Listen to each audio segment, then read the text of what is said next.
যে সাবজেক্টের উপর আমি এই কাট অফটা বলবো সেটা হচ্ছে এই এডুকেশান। তা এখানে 2016-তে কাট অফ ছিল, এই কাট অফ 70-70 মতো ছিল আনরিজার্ভ। আর 2016-র ভ্যাকান্সি ছিল 469 মেল এবং 83 হচ্ছে ফিমেল। ঠিক আছে, তা সেই অনুযায়ী বা সেই অনুপাতে দেখতে গেলে 2025-এ পিজি ক্যাটাগরিতে কিন্তু ভ্যাকান্সি ডবল হয়ে গেছে। ঠিক আছে, এবং প্রত্যেকটা সেকশানে আনরিজার্ভ এসটিটা আমি এসটির ক্ষেত্রেও SC, OBC A, OBC B, প্রত্যেকটা সেকশানে কিন্তু ভ্যাকান্সি ইনক্রিজ করেছে প্রায় ডবল। এবং এই এডুকেশান এমন একটা সাবজেক্ট, এখানে কিন্তু কিছু আর্টস, কিছু কমার্স, কিছু সায়েন্সের স্টুডেন্ট ঢুকে আছে। সেই জন্য এডুকেশানের কাট অফ কিন্তু তুলনামূলকভাবে খুব একটা বেশি যাবে না। আর যারা কাট অফ ক্লিয়ার করে যাবে তাদের মধ্যে ম্যাক্সিমাম কিন্তু জব পেয়ে যাবে। সেই হিসাবে এডুকেশানে এই আগের বার কাট অফ ছিল 70 আনরিজার্ভ। তাই এই বছর কাট অফ যেটা যেতে পারে সেটা হচ্ছে যে আনরিজার্ভদের ক্ষেত্রে আনরিজার্ভ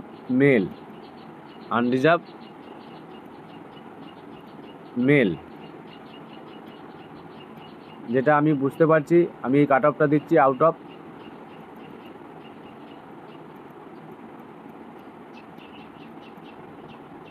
70-র মধ্যে। ঠিক আছে, out of 70 SLST 2025 education PG. আমি এই সাবজেক্টটা নিয়েই ভাবছিলাম কাল থেকে যে এই সাবজেক্টটা কিন্তু তুলনামূলকভাবে মানে হিউজ ক্যান্ডিডেট কোয়ালিফাই করবে এবং জবও পাবে। ঠিক আছে, তাহলে education SLST cut off out of 70 যেটা হবে সেটা হচ্ছে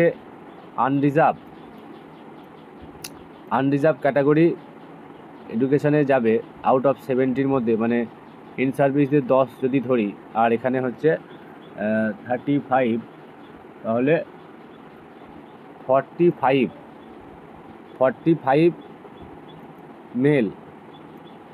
মেল হচ্ছে 45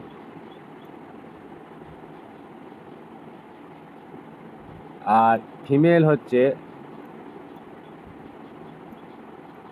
42। এটা গেল আমাদের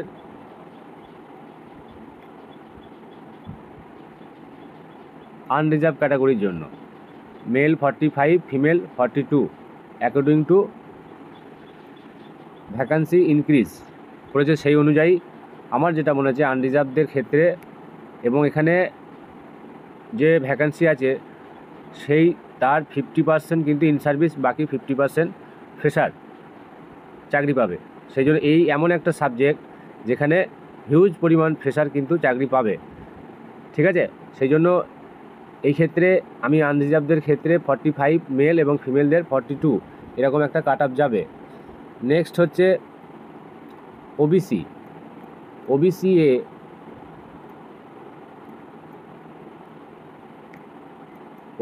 এ এদের কাট অফ যাবে 42। এটা হচ্ছে মেল, ওবিসি এ মেল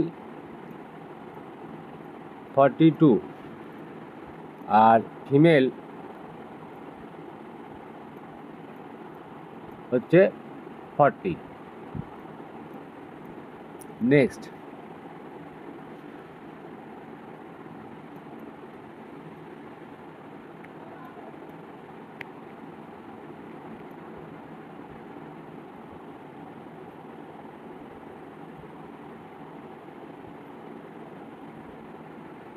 তাহলে এই গেল ওবিসি এর বিষয়। নেক্সট হচ্ছে ওবিসি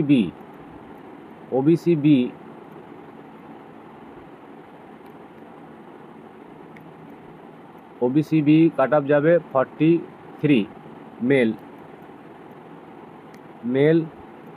43, ফিমেল হচ্ছে 42।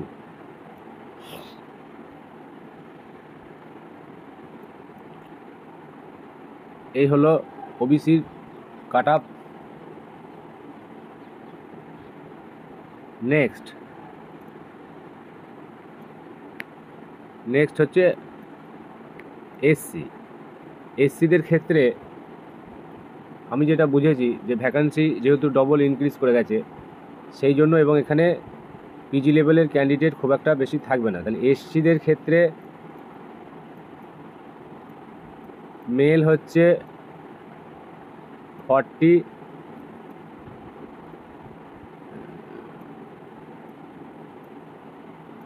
ফিমেল 38। আমি এটা আউট অফ 70-র মধ্যে বলছি। নেক্সট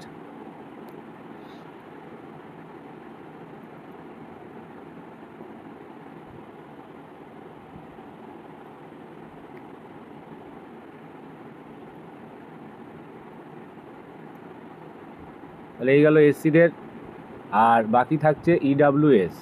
তাহলে ইডাব্লিউএস যা ভ্যাকান্সি আছে তার টোটালটাই কিন্তু ফ্রেশার ক্যান্ডিডেট যারা আছে তারা জব পাবে। ইডাব্লিউএসের ক্ষেত্রে মেল 39, ফিমেল 37। এরকম যদি পায় ফ্রেশাররা। আর ইন সার্ভিসদের ক্ষেত্রে তো 10 নম্বর পাবে, তার ইন সার্ভিস কেসটা এখানে নেই, সেই জন্য এই জায়গাটাতে কিন্তু কাট অফটা অনেকটাই কমে যাবে তুলনামূলকভাবে। এটা 39 থেকেও কমে যেতে পারে, ঠিক আছে।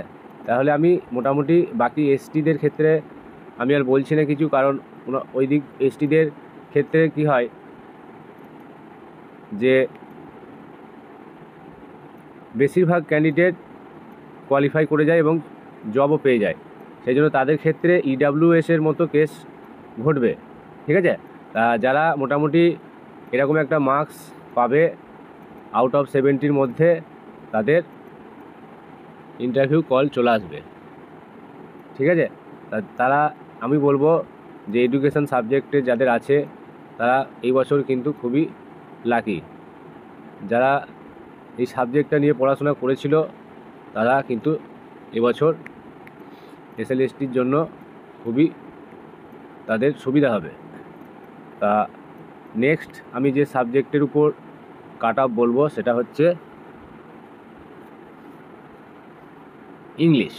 ইংলিশের উপর আমি কাট অফটা বলবো নেক্সট ভিডিওতে, ঠিক আছে।